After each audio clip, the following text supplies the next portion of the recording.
Hello, Lauren and Cade. Nice to see you guys. Hello. Hi We are guys. we are continuing our Zoom interviews with the previous Dancing with the Rogue Valley Stars champions, and you guys are part of that prestigious group. You guys took home the trophy in 2017, and so it's been about 3 years. How fresh does that win still feel to you guys? I'm gonna let you answer first because you're the winner. Well, I definitely couldn't have done it without you. Yeah, no, it's really, really fun. I love to see how every year progresses, and was sad that you guys couldn't have an in-person competition this year, but I love this idea of reconnecting with all the past winners. And today I was posting on social media, so I was kind of going through some of our old photos, and it's just such great memories. Yeah, and it's fun to watch see the pictures of all the new people as well. Every time they win, because every time they say, "Oh, it's this person," I kind of flash back to what happened because I don't know if you remember, Lauren. So the guy who won the year before gave the speech and he said, "Oh, they said second place is so and so," and he turned around and said, "Ha, we must have gotten third." And then when they announced ours, Lauren did the same thing, turned to me and said, "Ha, we must have gotten like fourth or something," and then said, "Hey, Lauren," we both, "Oh." So yeah, it was pretty cool. It was truly a shock. I always wonder, and I haven't really had the chance to ask any of our champions this, but I always wonder if, like, right before it's announced, if you guys felt confident that you were going to win, or if you truly felt, oh, okay, we didn't place, but we had fun. So it sounds like you guys really didn't think you had won. Yeah, everybody did so great, and yeah, I mean, you have so much nerves and you really don't know how you did. Like I know that in the matinee performance, I messed up a part. And so I was like just thinking, oh, it must have been like a huge mess up and everybody probably noticed. But even when I went back and watched, the video, I was like, oh, you can't even tell. But in your mind, you're like, I blew it. So you go up there and you have no idea like how you actually did. I mean, for me. Yeah. It's so fun hearing you say just the excitement and the energy that all of that was happening, during the week of, and especially after everything's completed. We were just mentioning last night, it truly is. And that's one of the feelings we missed the most this year. I think that I don't drink coffee for like 2 weeks after because I'm on such an energy from it. It really is just an energetic, really fun time.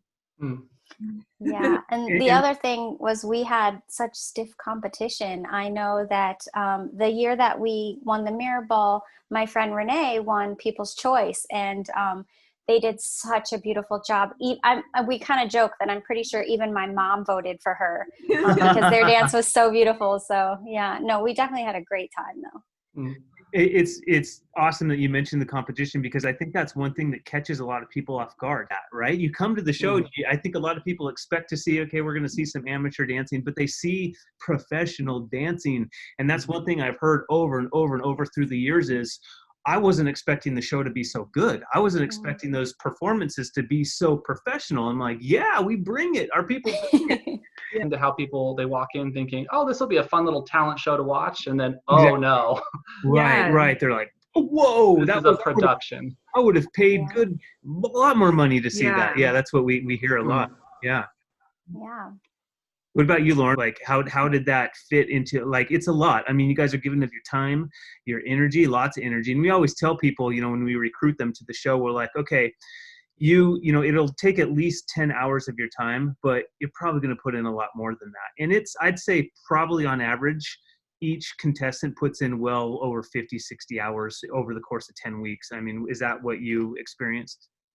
Yeah, it was a little tricky for me because I don't know if you remember this, Cade, but I had a lot of travel for work right before. And so we only met I can't even remember 2 or 3 times to nail down the choreography. And then I was out of town for like weeks for work. Now, yeah. And so I came back and we only had like 10 days or something to really like pull it all together and nail it and get the costumes and everything. So, yeah, I don't remember necessarily being a ton of time, but I remember being very intense in the time that we did work on it.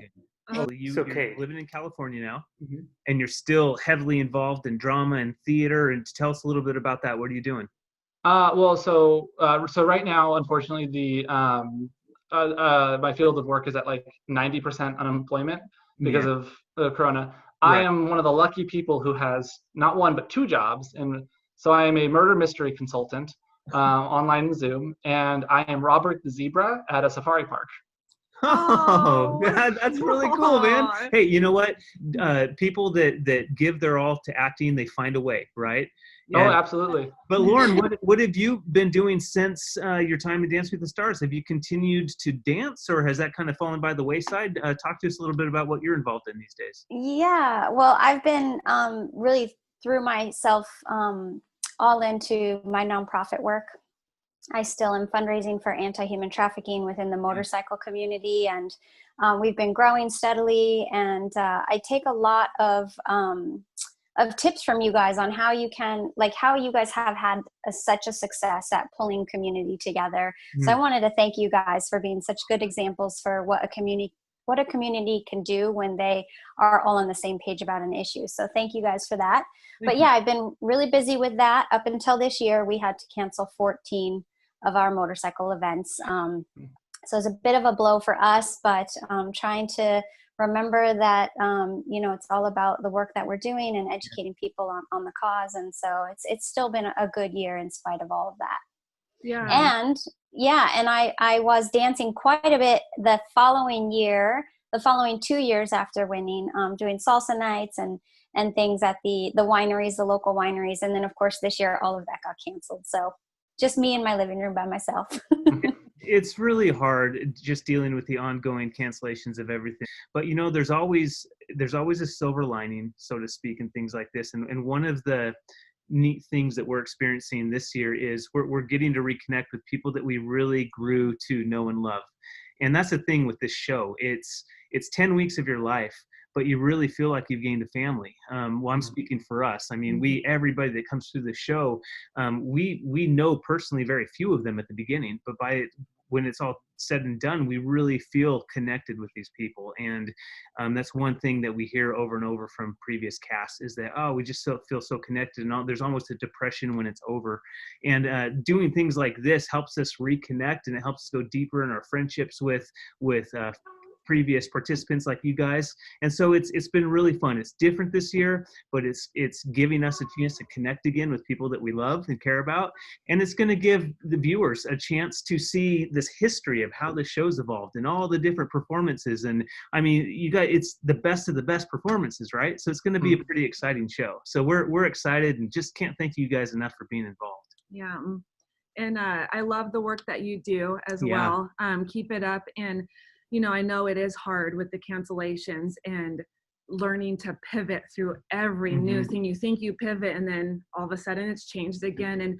And one thing that we have discovered in Sparrow Clubs that has been a real blessing, and it's hard and definitely requires perseverance through it, but it's the opportunity to pivot in an area where you needed to grow, either personally or as a company. And that's a really huge blessing if you can embrace it and persevere through it. So my hope to you is that can continue to happen in your line of work as well. Thanks, guys. Yeah, thank you. Thanks for being great examples of pivoting and innovating. And again, like I said before, not forgetting why it is you're doing what you're doing. Yeah. Well, this, even though this is a look back, we do want to crown winners this year, and we're going to be doing that. We have to do a little bit differently because, we are trying to raise money for Sparrow Clubs, and really the only way we could do that this year is by asking people to vote. And so we've set up the system where people are going to be able to just use their smartphones and text in a donation, and when they donate, they're going to be able to choose from our list of competitors of who they want to donate their donation to go on behalf of. And so essentially people are getting to vote for their favorite team. And so with that in mind, do you guys have anything you'd like to say to maybe persuade or encourage people to vote, and not only to vote, but to vote for you guys with their money on behalf of Sparrow Clubs? Well, you should definitely vote for us. I mean, that's a given. Right, Cade? Well, like Lauren said before, we crunched everything in a very short period of time. So if you think about it, what we pulled off on stage is way more impressive than what any of the other winners went through. So no, I'm sure everyone did their absolute best and everything. But I mean, you should pick who you think is the best answer, and obviously that's going to be Lauren. Oh, thank you. I love it, man. That's a great answer to be put on the spot like that. Well done, sir. Cade's way better at the trash talking than I am. No, I remember because it's friendly. No, because because when we did it, there was right before we went out to dance, there was that big screen where we did little interviews beforehand. Yeah. And when I gave the interview, I was not thinking about winning, so I said something about like, now that we're doing salsa, you'd better watch out. And backstage, I heard that right before we went on, and I was like, and then we won, and I was like, oh no, now I look like I was way too confident. Oh my god. Oh man, no, it's fun. The audience eats that kind of stuff up, and every year we actually encourage our cast. We're like, do a little friendly, competitive trash talk, and nobody will do it because they're all so nice and friendly, and they don't want to like ruffle feathers. And it was awesome that you did that. Yeah. Yeah. Great. Glad I could help. Yeah. Well, we appreciate any votes, of course, and we're going to be posting a lot more in the next coming weeks about that easy way that you guys set up to donate via text. So that's so great that you guys did that, and we're excited. So, is there anything else you guys want to say to cap this off, or are we good? Just thank you guys for all that you do and for having us back.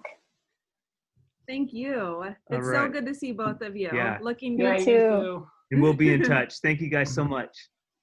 Bye, guys. Bye. Bye.